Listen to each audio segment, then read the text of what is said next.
Azeem, welcome and thanks for joining us. Today we're going to talk about your book, The Exponential Age, which was published just a few months ago, which I've really enjoyed, I have to say. It's a wonderful framework to make sense of a lot of those confusing trends that we all sort of sense, but it really packages everything in a way that where it sort of all makes sense. And the book really offers a really insightful glimpse into the future. So I highly recommend the book and excited to talk about it today. So what is the exponential age and why is progress accelerating?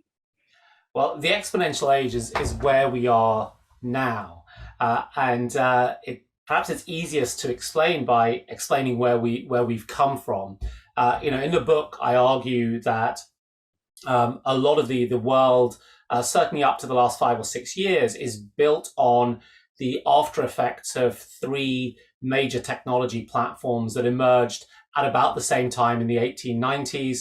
That's technologies of energy, transport, and communication, the internal combustion engine, the car, and the internal combustion engine, electricity, and the telephone.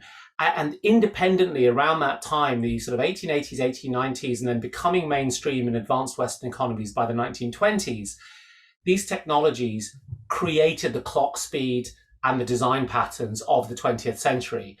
We lived in big cities. We thought that oil was really important. We used mass production and manufacturing that was pioneered in the modern way by Henry Ford. And so technologies connect to society most broadly, but industry structure, economic imperatives, social behaviors, social mores. And the contention that I have today is that we're at a point and just past a cusp where there are new general purpose technology platforms that are going to supplant the ones that define the 20th century. And those are the broad technology platforms of computing and artificial intelligence, which is the most important of these, of what's happening in the fields of biology, particularly when it intersects with data-driven approaches, what's happening in the field of energy, and what's happening with manufacturing. And these four technology platforms are powerful and broad, but they're also closely interrelated. One is feeding into another. You see techniques in one appearing in another. And critically, they are improving at that rate that makes venture capitalists excited, up and to the right, double digits. And by improving, I mean on a price performance basis, they get better by 10, 20, 40, 50% per annum compounding. And of course, the best example of that is Moore's law, with the continued miniaturization of silicon chips and effectively getting more power for the same dollar that we spend. But we see these similar effects in the decline in solar photovoltaics, in wind turbine pricing, in the cost to sequence a human genome, in the price performance of 3D printing of different types, in the cost to synthesize artificial genes. And that's why I call it the exponential age, because that mathematical process of compounding interest is an exponential one. And you are also saying that we are, as humans, particularly ill-equipped to really understand that concept of exponential growth, and like in some ways we're still at the beginning of this curve. Yeah, I mean, I think we're definitely at the beginning. We don't see exponential processes that we can witness in the real world. By real world, I mean sort of outside of the world of TechCrunch and Twitter. COVID and its moments of exponential growth at the different waves was the first time that many people would have seen this outside of technology, and there aren't processes like that we see. I dug into this question quite a lot to say, is it really true that humans are not good at generally understanding exponential processes?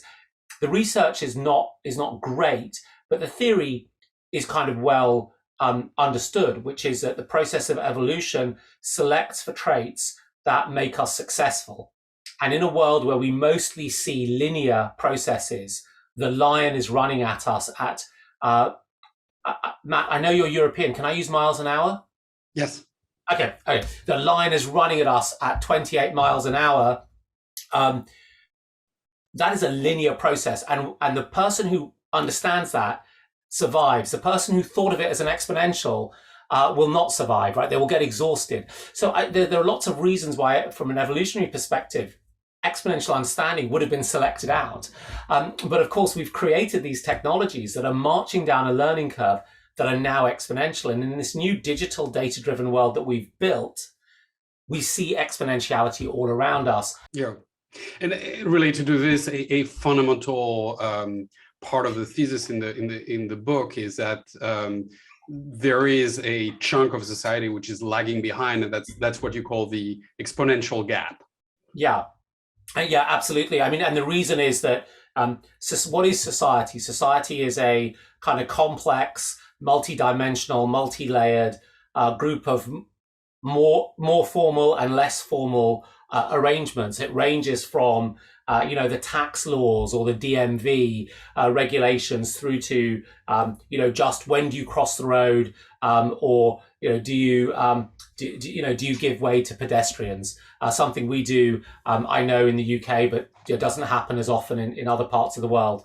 And so those are institutional arrangements, and they make life more easier to live, right? Because we know what the rules are, we know how we need to behave, but they adjust very, very slowly. And they adjust slowly for lots of good reasons, right? If institutions adjusted very quickly at the speed of the latest viral meme, life would be unbearable, right? Because the laws would be changing every 17 seconds. So that almost in the design of this system, there is going to be a chasm between the potentials of the technology and the rules that are designed to sort of manage life. And what's interesting is that it's really just been in the last 10 or 15 years where that pace, the difference in that pace has been so rapid that the gap becomes more and more present. In some cases, the gap creates incredible profit opportunity, right? That's where Jeff Bezos used to say, your margin is my opportunity. Well, he might also have said, the exponential gap creates my opportunity.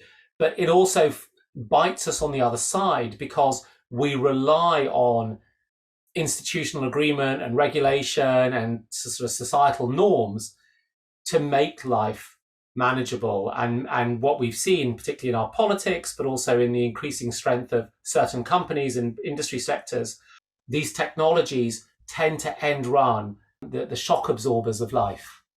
Mm-hmm.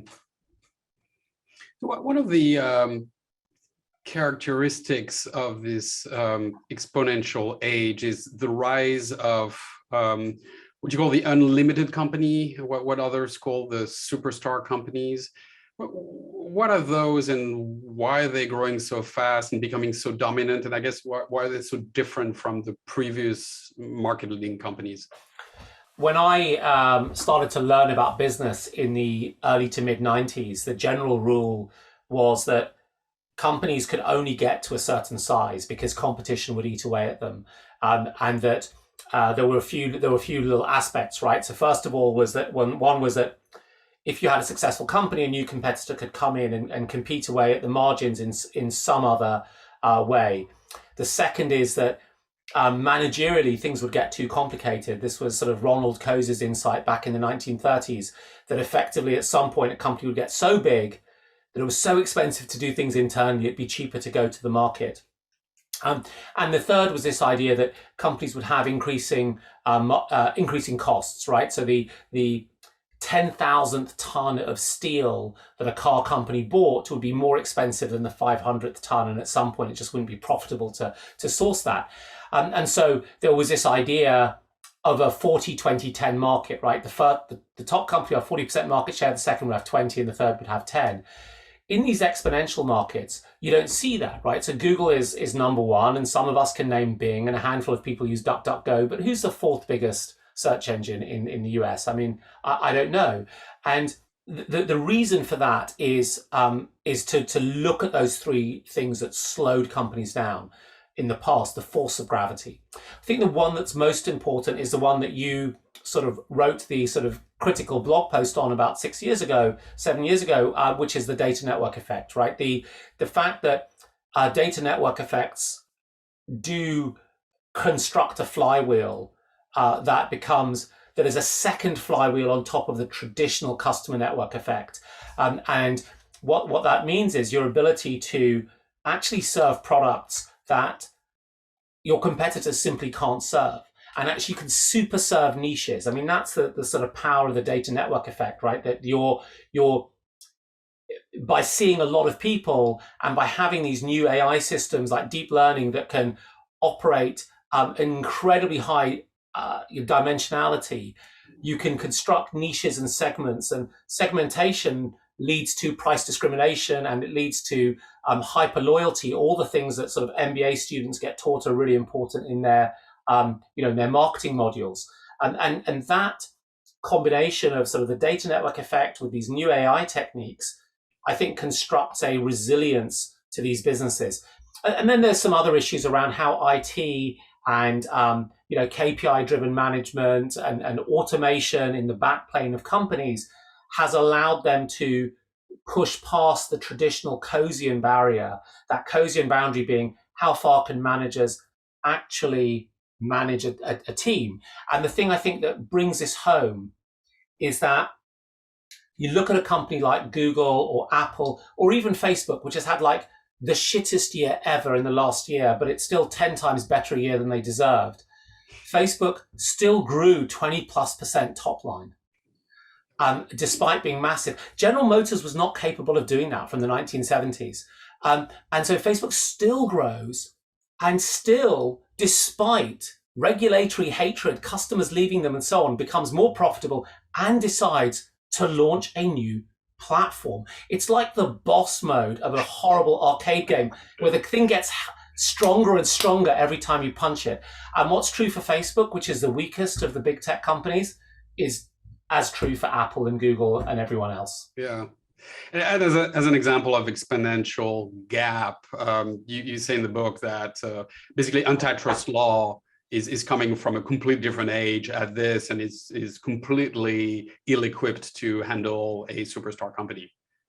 The assumption was that a monopolist would price gouge because they'll get their prices. And what we discover with someone like Jeff Bezos is he was perfectly willing not to have profits for decades in order to bet on the future.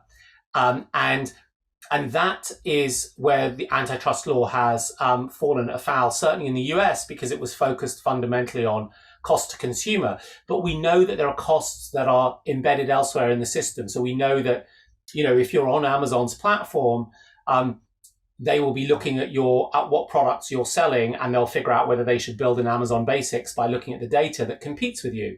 If you're Uber, a driver on Uber, while it's great for the consumer, the driver who is a participant and a stakeholder in that platform is totally commoditized and has no way of differentiating themselves in the market. And so there are these costs that ultimately the purpose of an economy is to serve society, and incentives and profits are one of the mechanisms by which economic entities can therefore serve society. And when it breaks for everyone.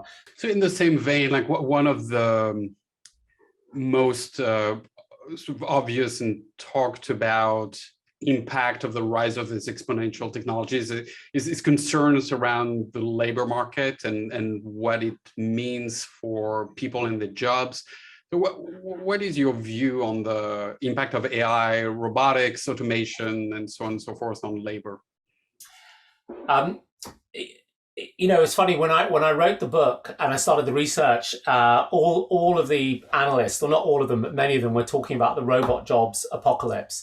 And of course, here we are after the pandemic, and every employer is desperate to hire. Wages are rising really, really rapidly, and robots still can't open doors. So I think the reality is that the data seems to show is that companies who invest in robotics, automation, AI grow, but it's companies that don't that shed the jobs. So where there are job losses, it's not because Marvin the paranoid android showed up one day in FirstMark and was more skeptical about everything than you, and you lost your job. VCs cannot be automated, just to be clear. No, of course not. No, because it's an empathy game, right? It's an empathy game about understanding the the founder and their tough journey, and liquidation preferences don't come into it. And just adding value. Yeah, adding value, right. So the way that automation seems to take jobs is that ultimately companies fail. And so the difficult part of the story is that companies who invest in automation just seem to compete better. And the question is, why is that? And I think the reason is that automation, AI, robotics, these are difficult things to get your head around. It's difficult to implement. It's incredibly motivating if you do it successfully. And it shows employees that you care about the future. And that is a recipe for a high performance, for performing team. And so high performing teams outperform low performing teams. And in the Schumpeterian market, the low performing teams go out of business. And I suspect that that's the way, and I sort of argue it in that way in the book, that we should think about automation. That it's so difficult, it's a risk, it's hard to get right, you have to motivate people. And the managers who can do that well, and therefore are the survivors of automation, outcompete the crappy managers who don't invest in these technologies. It's a really interesting trend that you highlight in the book, which is the return to local. So in a world where we all grew up in the world is flat, type trend towards globalization will only compound and accelerate. This seems to be very different. So what is it, and why is that happening? In general, what we've been able to do by reducing the cost of communication through the car and the telephone and the internet is expand supply chains and distance. With these new exponential technologies, what we're able to deliver is locality. So solar power, wind power, grid virtual power plants, and batteries made up of the batteries in electric vehicles, all enable local rather than national provision of one of our key inputs, which is energy. So you don't need to spend $3.4 billion on a 600 megawatt coal plant. You can just, as they have in South Australia, wait for householders to put solar panels on the roof and feed into the grid. And the similar thing is happening on the side of food. So, of course, your participants will be familiar with bioreactors and lab-grown meats, but also high-intensity urban farming, which is fundamentally a game of data, genomics, robotics, and AI, will, for the first time since we actually had cities from 9000 BC, allow cities to be self-sustaining in their food. And 3D printing, while it's still kind of weird and small, will also take up some of the slack for the production of either finished manufactures or parts. So I think what you see there is a set of headwinds against this idea of really, really deep and extensive and fragile global supply chains. The counter argument to that was, but look at the complex supply ecosystem around semiconductors, right? Do we really think that what happens in TSMC could just happen in Hoboken or in Ghent, right? No, it's got to happen in Taiwan, because it's not just TSMC. There's a whole bunch of chemical suppliers and semiconductor wafer washers, and there's an established sort of logistics network there.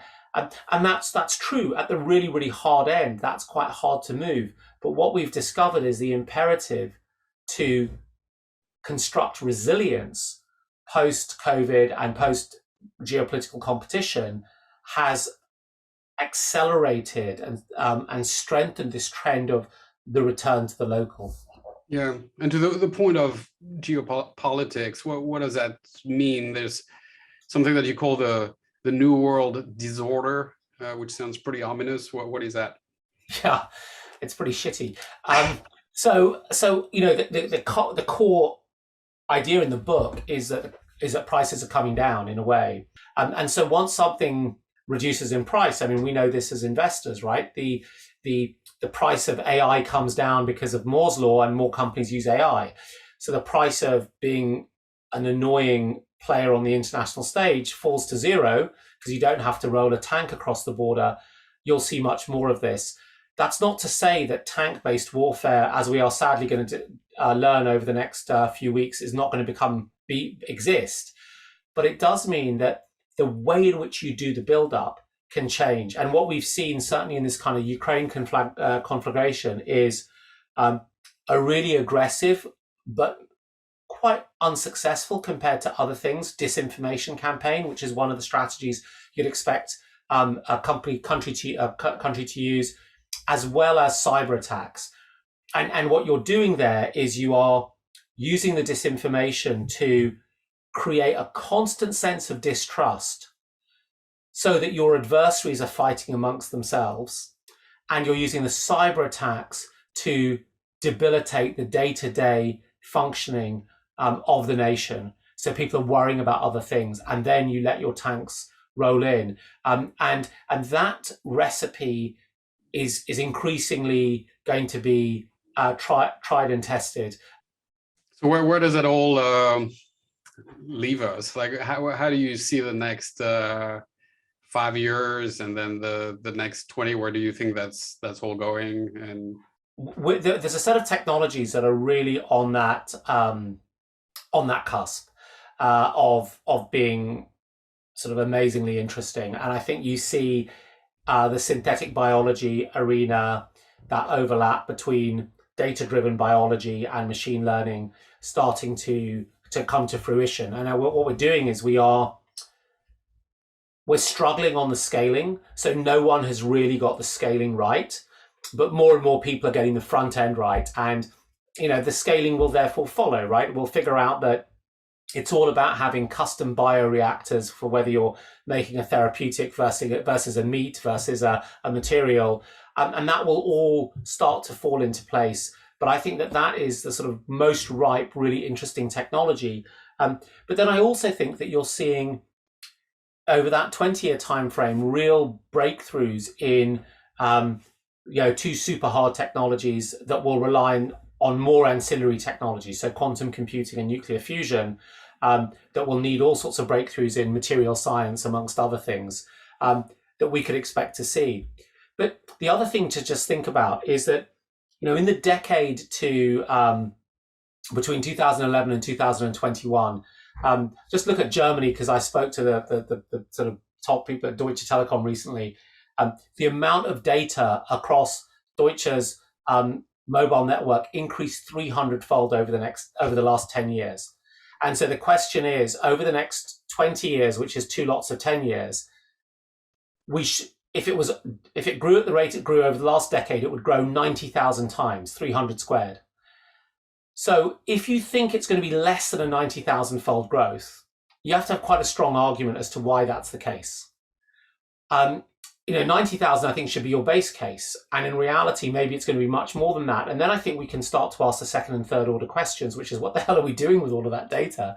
What's going to be happening? What will be the applications using it? What will be the end user devices? And then a whole set of things come up, right? How are we going to manage this all? How are we going to store it? How are we going to do over-the-air updates to 1 trillion devices kicking around in the cloud? So the thing is, I don't think it stops.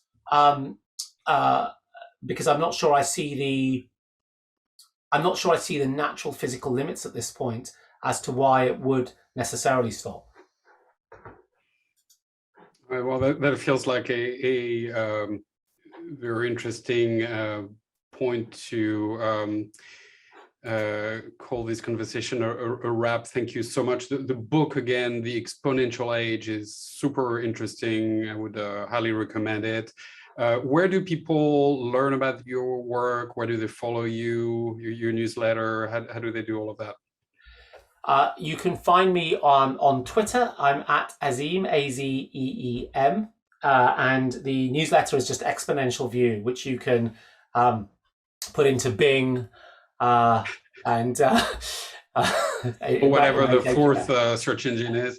Yeah, whatever the fourth is, yeah. Which nobody knows. Wonderful. Cool. Well, look, thank you so much. Really enjoyed it. Really appreciate your joining us tonight from London, late into the evening, way past your bedtime, as you said. And thanks for sharing all of this with us. This is terrific. No, it's been my pleasure, Matt. Thank you so much. And thank you for all the sort of inspiration and in your blog posts and your funny tweets over the years. Appreciate it. Thank you, sir.